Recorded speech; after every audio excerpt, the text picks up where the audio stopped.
AviationPros.com is the portal website for AMT, Airport Business, and Ground Support Worldwide magazines. Visit daily for breaking news, industry blogs, and insightful articles from our magazine's editorial team. And don't forget to sign up for our publication's daily e-newsletters. It's all at AviationPros.com.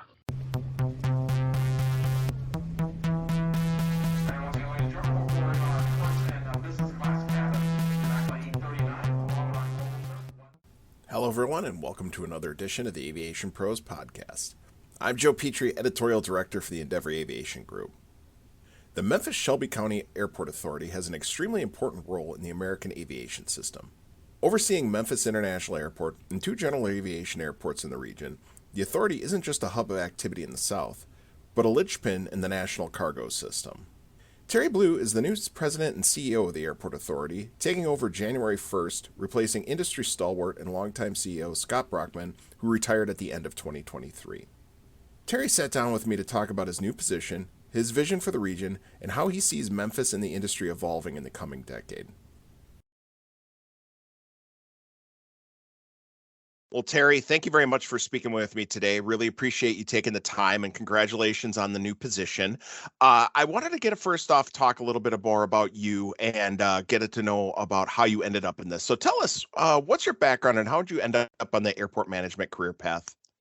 All right. Well, I suppose I ended up in aviation. I can thank probably my dad and Tom Cruise for that. I grew up in the age of the first Top Gun.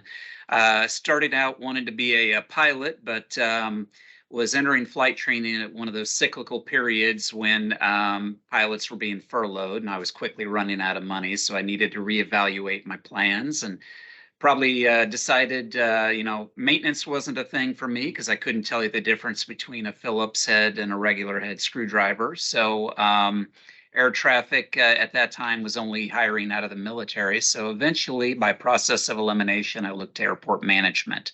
An internship with Illinois Division of Aeronautics, followed by my first airport job at Denver International, kind of sealed the deal. From there, I went to Denver, Milwaukee, General Mitchell Airport, and have been here in Memphis now for the last 8+ years. So tell us a little bit about, since you've been in these positions of varying supervisory roles, tell us about your leadership philosophy and how it shapes your approach to managing Memphis. All right. Well, you got to take care of the people first and foremost. In particular, start with your employees first, and then they'll take care of your customers for you. As so many brilliant business people have said over the years, take care of your employees and they'll take care of the customers. That's where it all starts. That's why my focus here at Memphis is essentially on people, purpose, and place. People that we need to work hard here in Memphis to make sure that we are an employer of choice. Scott Brockman and my predecessors have done that over the years. I intend to carry on that blueprint for success. Our purpose is to deliver on a positively memorable travel experience. And if we've got the right people here, I have all the confidence in the world that we'll be able to do that. And then our place is our many facilities that support our or enable our mission statement. We must responsibly maintain and grow them. Mm-hmm. And you've got to work with a lot of good leaders over all these different roles. Tell me, as you've grown through the ranks, when it comes to how your philosophy has grown, has there been anybody in the industry you've admired or looked up to in your career that you've kind of helped model what you've become?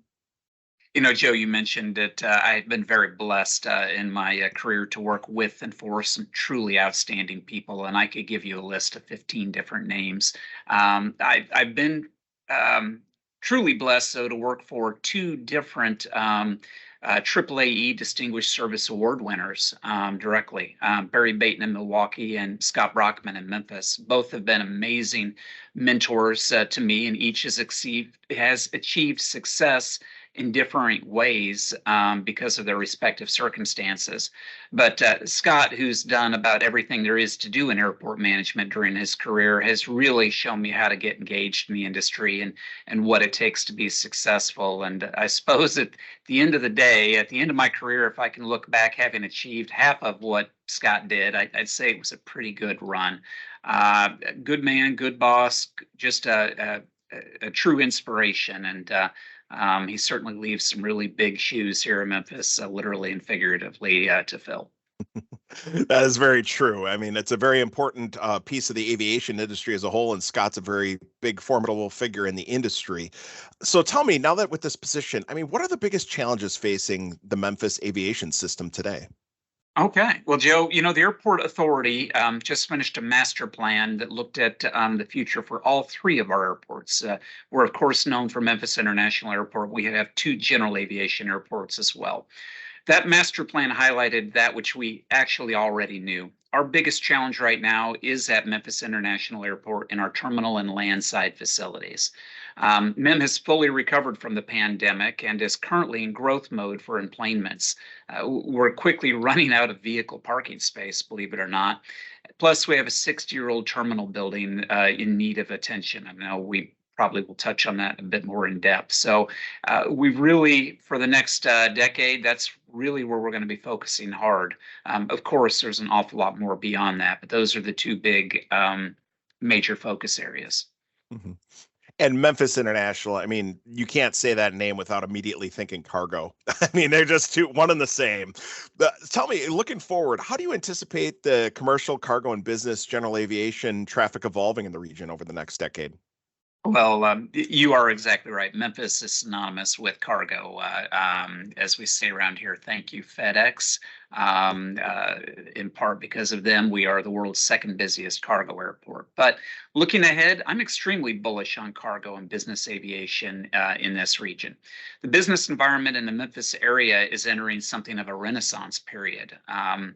One not so small example is Blue Oval City, where Ford Motor Company is building a $6 billion electric vehicle plant and vehicle battery factory less than a 1 hour drive here from our terminal building. That investment alone is projected to bring over 6,000 new high-paying jobs to the Memphis area. There are many more opportunities like that in the pipeline that the Memphis Chamber and the state of Tennessee and various other partners are working hard on. All of that business investment in this region will undoubtedly lead to an increase in cargo and business aviation for the region. So I'm looking forward to rising tides for the airport into the future. And now Memphis International, you mentioned before, the 60-year-old terminal.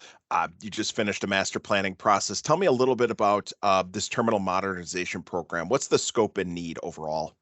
Okay, so Joe, as you said, our building's 60 years old. I think it was commemorated or opened in 1963. It's iconic in its architectural features. People recognize that staggered martini look of our terminal building. But it was built for a time when airplanes had propellers and about 50 seats on them. So our building doesn't easily support the larger aircraft and the arrival flows of the passengers coming through. It's also not very intuitive as well. And there are periods of time, especially in the morning when we have our very large outbound departure bank, where we're busting at the seams a little bit for space. It also doesn't accommodate modern passenger processing features that our customers have come to appreciate at more modern airports around the country, like self-tagging, bag drop, inline baggage systems, special identity management lanes for security and so forth. But more importantly, though, Memphis, the city, sits in the New Madrid seismic zone. And our building was not built to seismic resiliency standards because, quite frankly, in the early 60s, that wasn't a thing. So being that our building is also 60 years old, it also lacks some of the other modern life safety features like sprinklers. Seems like a no-brainer, but that wasn't a thing in the early 60s. Thus, we need to modernize this building to bring it up to modern seismic and life safety building codes, while also improving the passenger processing and customer service features. We also need to make sure that when this project is done, that this building is positioned to support the Memphis travelers for the next 50 years. those are all very important parts of overall infrastructure plan. No fire sprinklers. That's impressive. That we see that. That's the first one I've heard in a while. So that's a good thing that everything's being undertaken on that front. So, and you mentioned a little bit about some of these technology aspects. What kind of role in innovation and technology are going to play in this new terminal besides just the larger physical space and the better building codes? Oh, innovation technology is key. Passengers today expect it. Anything that can ease their or simplify their experience, improve their customer service experience as well is key to that. And so we're always looking for ways to do things better and more efficiently. When we think about this terminal, we are contemplating some of the newer passenger processing technologies that we've talked about before as part of it. It's just going to be baked into the recipe, if you will. That being said, we are typically not one to try the beta versions of things. We tend to be a bit conservative with our limited resources, so we'll let some of our peers do the R&D on some of the real cutting edge stuff. But I would expect when we are complete with our terminal project that we will be as up to date as any airport in the country. And of course, sustainability is always a big aspect of every airport modernization plan going on. It's something that's been keyed as important for the industry, and something we see a lot more. Tell me about some of the sustainability initiatives you're looking to accomplish with the new terminal, and just going forward, what some of the goals are for Memphis. Well, Joe, as I previously mentioned, our master plan that we recently completed had a element of sustainability baked into it. Though we may not be on the cutting edge of sustainability like some other peers in the industry, it is integral to what we do. Our resources are not unlimited, and we must be responsible stewards of our facilities. Thus, we're always exploring ways to integrate things, sustainable things into our capital development and into our operations. Solar is one of the things we're really looking at very closely right now as we look at both our terminal project as well as some underutilized land around the airport. And we are looking at a potential future Conrack facility on grounds as well. Those are all obvious sites for solar, as but one example. Mm-hmm. Interesting. And that's good to see that that's something that's being thought forward for the future generation of what's going to be in Memphis. And with that too is just the goals that need to be addressed today. And I hate using the P word pandemic, but I feel I'm always forced still to this day to keep using it. And in this era of the post-pandemic travel, how is the airport looking to evolve to meet the new demand for the region? Well, post-pandemic, yeah. First off, our airport has fully recovered. We are actually outpacing our peak year of 2019 by anywhere from 5 to 7%. We're looking for our end-of-year numbers to be very good. That, as you said, dictates that we evolve so that we can accommodate the demands into the future. Our first big step into that was our recently opened modernized concourse building, opened February 15th of 22. It has been a game changer for the Memphis airport. We are constantly hearing from our passengers and customers about how impressed they are with the facility, with its more spacious, wider corridors, more voluminous ceilings. Anywhere you can sit, you can plug in. So that was kind of our first step. We are, of course, looking ahead to the terminal modernization project, where we want to carry that same feel, that same energy, that same level of customer experience into the front of house, the passenger processing area. And of course, we're also looking to ways to enhance our landside and parking experience as well. We're busting at the seams for vehicle parking, and we need to be able to accommodate that. I want to make sure that anybody that wants to park at this airport can do so. And there's a lot of opportunity to grow there and help build some of these experiences for the passengers as they come through the airport, especially in a growth airport like Memphis.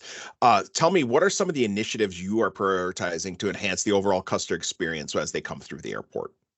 Well, as previously mentioned, our concourse opening was the first step. Our terminal modernization, not to beat that horse, but that's going to be a true game changer for us. But that's going to take some time to develop and truly come to fruition. In the short term, I believe there's a lot we can do for passengers with reduced mobilities. I think that we are, of course, up to code. We meet all the requirements, but there's meeting the requirements, and then there's being truly accessible. And I think we've got some opportunities on that front. And I look forward to working with some of our partners here at the airport to find ways to accommodate that population. Mhm. And as you mentioned before, the authority is more than just Memphis International. You have three different airports that are all impacting the region in their own particular way. Tell me, how does the authority contribute to the local economy in the Memphis region? And what are the future plans you see to help expand that impact? You are right. We absolutely contribute to the local and regional economy. A University of Memphis economic impact study, it's a bit dated now, goes back to 2017, so the numbers will differ. But it pegged Memphis International Airport of having a total economic impact of $19 billion. One of the largest economic engines in the entire region. So we take that very seriously. We recognize that we are an engine to this region.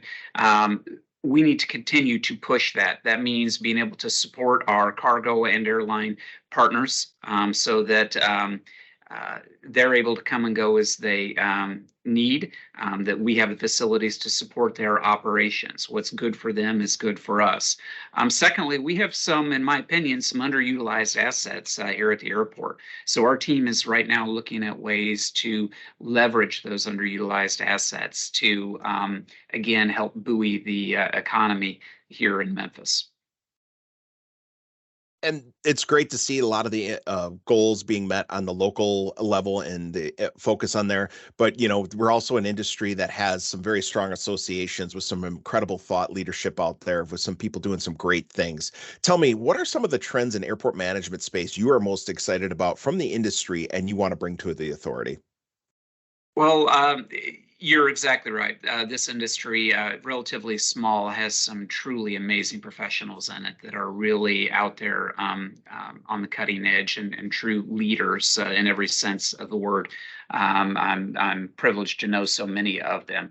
And you're seeing a lot of focus, of course, on the customer, the passenger.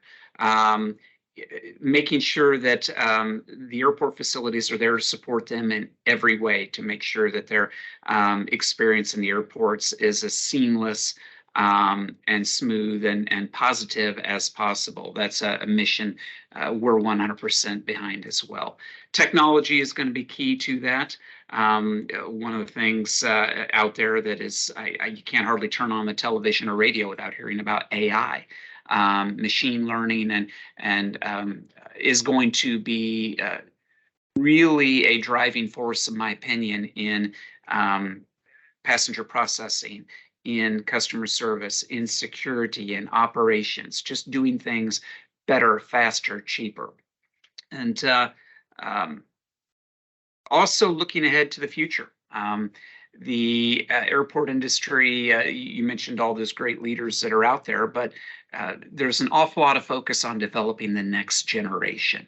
And I think we owe that. We need to pay it forward. As you asked me earlier, I've been blessed to have some outstanding mentors that paved the way for me, and it'd be irresponsible for me not to do the same to the next generation. That's always positive to hear in this industry because like you said, it's so small, and it's great to see when people are willing to pay it forward because it's such an important aspect of what we need going forward. And on that same tune, I have a couple of questions for you that I'm looking to round out more with our airport leadership across North America, because I like to see how each of you guys tick. And I think it's important for everybody to know a little bit more what's going on underneath the hoods of that. So my first question on this front is, I would like to know, tell me, what makes your team at the Memphis Airport Authority the best in the industry? Well, Joe, every one of my peers knows that they've got the best team in the industry. I just happen to be right. No, it's the first team mem, as my predecessor Scott Brockman coined, are truly some of the most passionate, driven individuals I've ever had the privilege to work with. They are here at the drop of a hat when you need it. They understand the role that Memphis International and all three of our airports play in this region, this economy. Of course, we support air transportation, but we also know that if we're not here on Christmas night keeping our runways open and clear, that perhaps Santa Claus doesn't deliver his package on one of those big purple and white, beautiful FedEx jets. So we know that this airport plays a significant role in not only this region, but this national economy. And that's ingrained in every one of my team members. And so what is my focus? It's the same as my predecessors. Take care of the team. Taking care of our 320 passionate, dedicated individuals on this team is job number one for me. The airport authority isn't a certificate on the wall. It's not a square foot of concrete or a vertical piece of brick or something. It really is the people that make this machine work. And that is my focus, always will be. As we're at the beginning of the year, tell me, what are your main priorities as a director you want to accomplish in 2024? Well, I've got to get some projects kicked off and make sure that they are pointed in the right direction for success. We've talked about terminal modernization. We're currently analyzing a consolidated rental car facility. We also need to make sure we can handle parking constraints we're dealing with as well. And I need to make sure that my team, one of the best in the industry, is equipped in every way they need to be to deliver on those goals.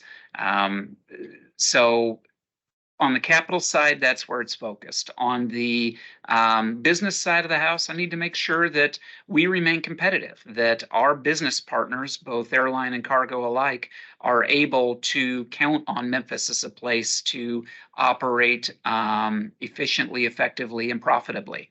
And that our customers here in Memphis choose Memphis. We recognize that we're competing with interstates, and we want them to choose their airport, Memphis International Airport. So that's really where the mindset is. You mentioned a lot of technology out there that's starting to change the industry. As somebody in your position, what technology or industry trend do you think will have the biggest impact on North America airports in the next 5 years? In my mind, it's got to be machine learning or some variant thereof, right?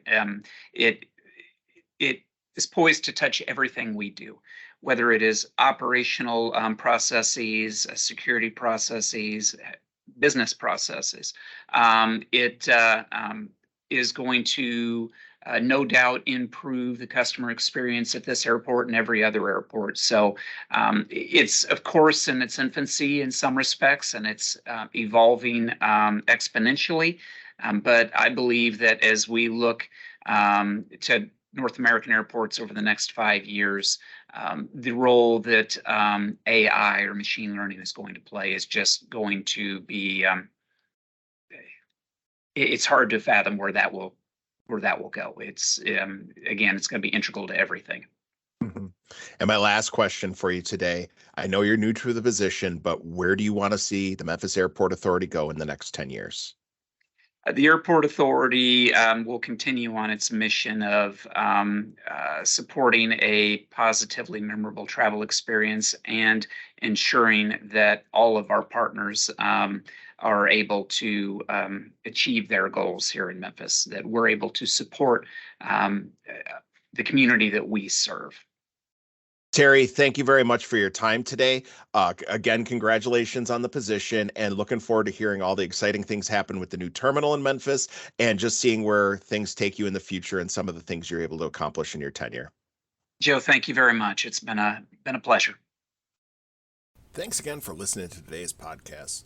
To hear more from the most important leaders shaping the industry, make sure to subscribe to the Aviation Pros podcast on Apple, Spotify, Google, or wherever else fine podcasts are found. And make sure to subscribe to the Airport Business Newsletter and Magazine, the media brands behind Aviation Pros podcast.